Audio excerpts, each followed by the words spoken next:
Radha Ramana Haribol means Ramana means enjoyer. Radha Ramana Haribol, one who enjoys Radha. That's called Radha Ramana. So what is it that Krishna enjoys in Radharani? Is a question that is often commonly misunderstood by the common people. You will see in this world, a beautiful man, handsome man will be attracted to a beautiful woman. Whereas Krishna is the most beautiful personality in the entire creation. Because Rukmini is telling in one of the verses, Shrutva gunan bhuvana sundara shrinvatam te nirvishya karna vivarair haratonga tapam. She's telling that Bhuvananam Sundara, Bhuvaneshu Sundara. In this entire universe, you are the most beautiful personality. And in billions of universes, there is no one more beautiful than you. Huh?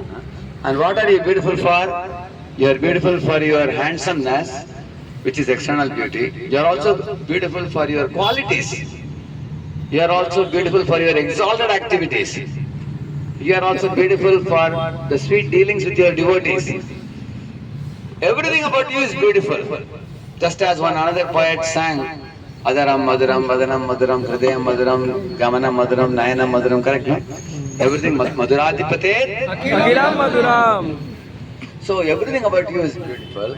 Although everything about Krishna is beautiful, what is the beauty that Krishna enjoys? If you find out, if you understand this one point, then you will understand Krishna's character. When Krishna was entering Mathura, several different people he encountered. One of the persons he encountered was Kubja, whose name is also Trivakra. Trivakra means she was a Kubdi. Kubdi means hunchbacked woman. She was having a big hunch on her back and she was walking with a stick like this. In one hand and another hand she was carrying a pot of chandan. And Krishna and friends, while walking into Mathura, Krishna asked her, Krishna told her, hey, look at this beautiful young girl walking. And all the boys turned around and saw she was not a beautiful young girl. She was an old woman with a stick and that too trembling. Naturally they laughed at her.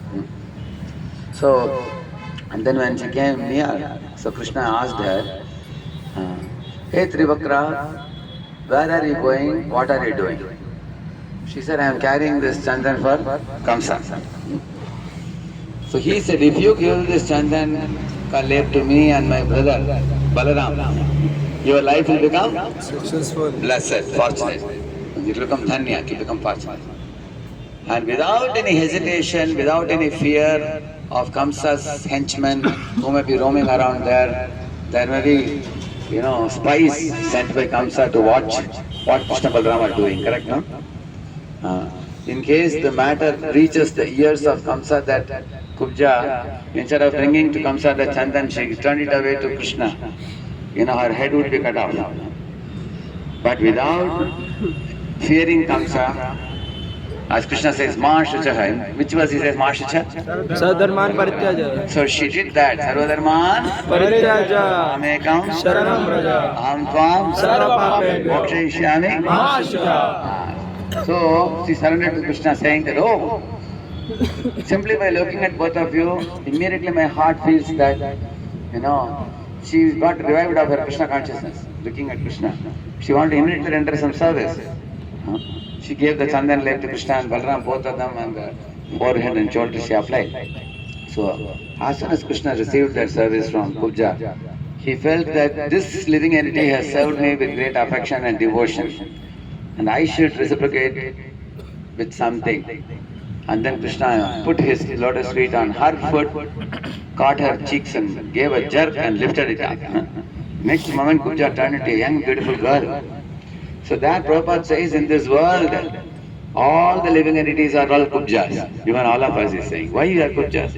Including most beautiful cinema actors and actresses also. Why they are called Kubja? Because anyone who is carrying a baggage of sin on their back is called Kubja.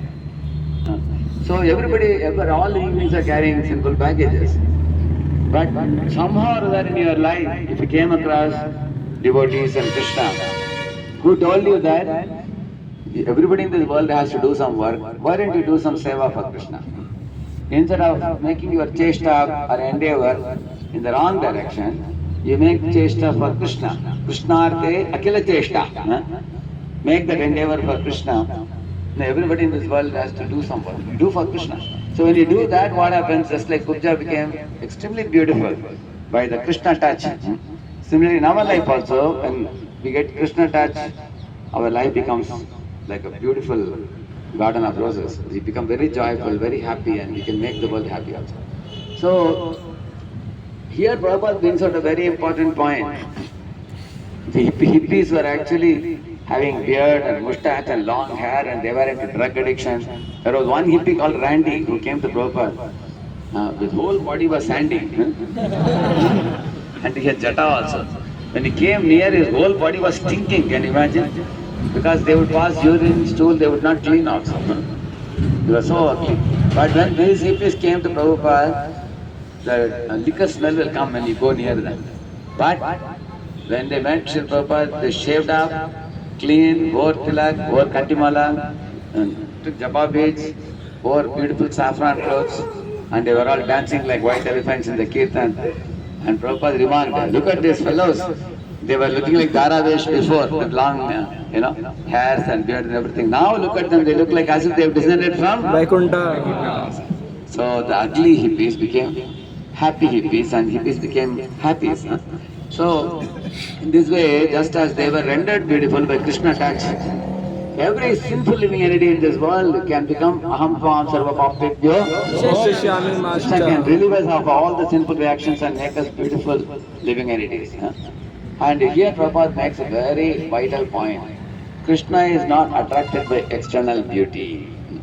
Because was Kubja very attractive? No. She was an old woman with a hunchback, with a stick.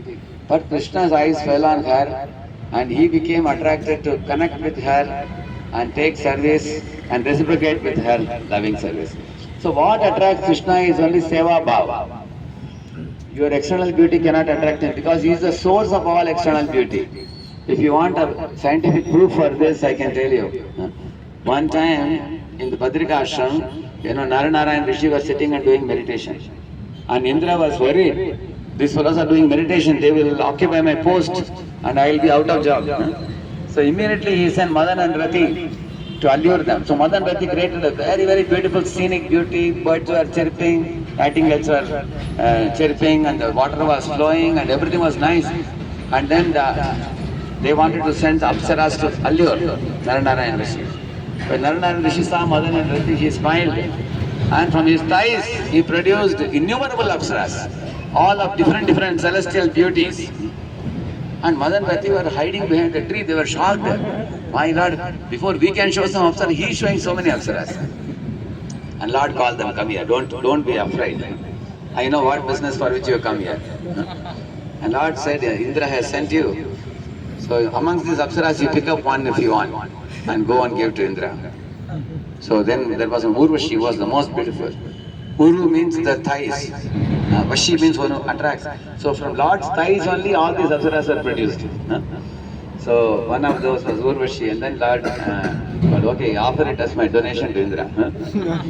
So when Indra saw that beautiful Urvashi Apsara, he made a Rajanartaki in heaven. Which means Krishna is the source of millions of beauties coming from his own body. And in the spiritual world he is served by thousands of Lakshmis. Lakshmi Sahasra Shata. Sambrama Sevyamanam. Sahasra means 1,000. Shata means 100. 100,000 Lakshmis are serving him there. So he is not after any beauty. Beauties are after him. All the 16,000 beauties from the palace of Bhaumasura were after Krishna, Humanius. He is not after any beauty. But he is after one beauty. What is that? One who has service attitude, that charms the heart of Krishna. Anybody, whether it is Kubja, whether it is Jatayu, whether it is Hanuman, whether it is Gajendra, whether it is Sudama Brahman bringing chipped rice, anyone who has even an iota of seva bhava which attracts Krishna. And Srimati Radharani has service attitude in oceanic proportion. Because of that, Krishna is most attracted to her for the seva bhava. Because Radharani has 64 kalas with which she renders service to Krishna. She is the best dancer, she is the best singer, she is the best cook, She's the best Rangoli drawer. She's the best mimicry performer. She's the best dramatist. She's the best dresser. She's the best garland maker. So with all these services, not only she is rendering service, she is also engaging all her Sakhis and all the Jivas, including all of us. She is willing to engage millions of living entities in Krishna's service. So seeing her service attitude, Krishna is amazed and charmed by that. Same with Krishna and Dwaraka also, whether it is covered boy or covered girl or cow or calf or deer, they all become dear to Krishna because of the service attitude. So, therefore you have to understand the spiritual platform. With proper understanding we can approach Krishna with his holy name with a proper attitude. Then only we can uplift our consciousness from the material plane to the spiritual plane and become transcendently beautiful. Shri Radha Chandra ki Jai.